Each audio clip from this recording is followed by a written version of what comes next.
శ్రీతన్, ఏంటమ్మా? ఆడుకోవడం ఆపేసి తెలుగు చదువు. రేయ్, బుక్ తీసి చదవకుండా ఏంటి అంత సీరియస్ గా ఆలోచిస్తున్నావు?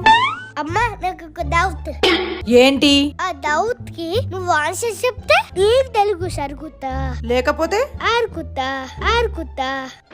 సర్లే, వీడేదో ఒక్కసారి టఫ్ క్వశ్చన్ అడిగాడు, ప్రతిసారి అడుగుతాడా ఏంటి? ఓకే చెప్దాం. అమ్మా, ఓకేనా?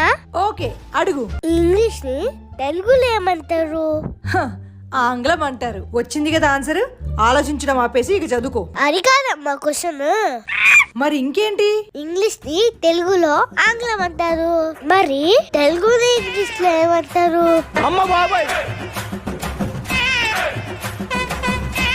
అమ్మా చెప్పు. నువ్వు చెప్పలే అంది, అర్థమైంది. ఇలా ఆడుకుంటా. రేయ్,